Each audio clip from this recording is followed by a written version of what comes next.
Entre foot et chaleur, les soldes d'été font peu recette à mi-parcours. Les soldes d'été semblent avoir peu attiré les foules dans les magasins. La faute au mondial de football et à la météo excellente, ou sont-ils en train de devenir un rendez-vous commercial raté? Avec les consommateurs, on n'a pas encore de chiffres précis, mais le sentiment général sur ces 3 premières semaines, c'est que ce n'est pas génial, confie à l'AFP Emmanuel Leroc, délégué général de Procos, la fédération du commerce spécialisé, qui regroupe 260 enseignes.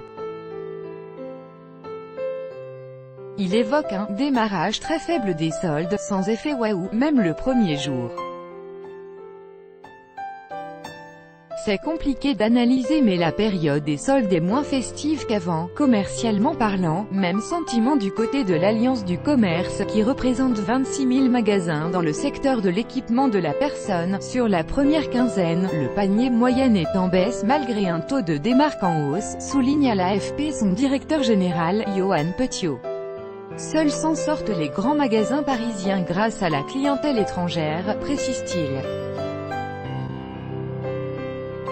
Le 18 juillet, une étude de la CCI, Chambre de commerce et d'industrie, de Gironde avançait de multiples raisons à cette désaffection: la météo instable avec de fortes chaleurs et des orages, la Coupe du monde de football, France-Argentine tombant le premier samedi des soldes, NDLR, les remises pratiquées tout au long de l'année, les ventes privées réalisées juste avant les soldes, ainsi que le e-commerce. 6 commerçants sur 10 enregistrent une baisse de la fréquentation de leur boutique par rapport à l'année dernière, et 50% des commerçants déclarent un chiffre d'affaires inférieur ou très inférieur à celui des soldes d'été 2017, affirmait la CCI 33. Pic de trafic internet moindre qu'en hiver. Ces résultats décevants ne concernent pas que le commerce physique.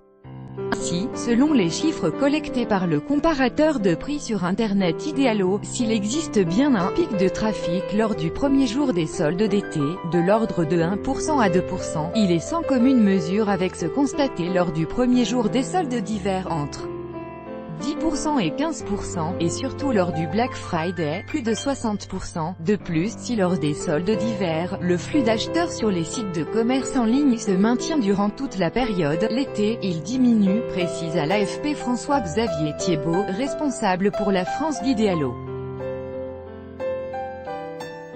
Non seulement les Français sont en vacances, mais, pour acheter des vêtements et des chaussures, ils préfèrent encore aller en magasin pour les essayer plutôt que sur Internet. La mode s'achète moins en ligne malgré le développement des retours gratuits, explique Monsieur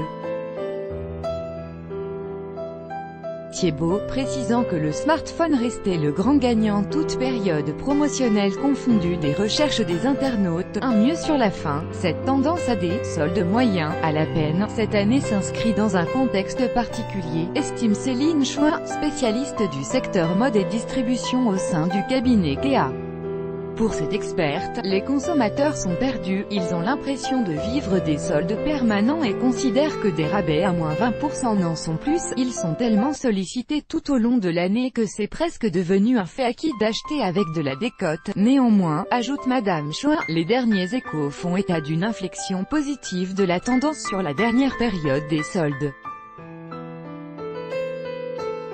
Les conditions météo, et en particulier la vague de grosse chaleur arrivée en France ces 10 derniers jours, ont eu un effet favorable, a-t-elle confié, ajoutant que les magasins étaient réinvestis pour acheter les produits de plein été en bénéficiant des ultimes démarques. Tout droit de reproduction et de représentation réservé. Copyright 2018, Agence France Presse.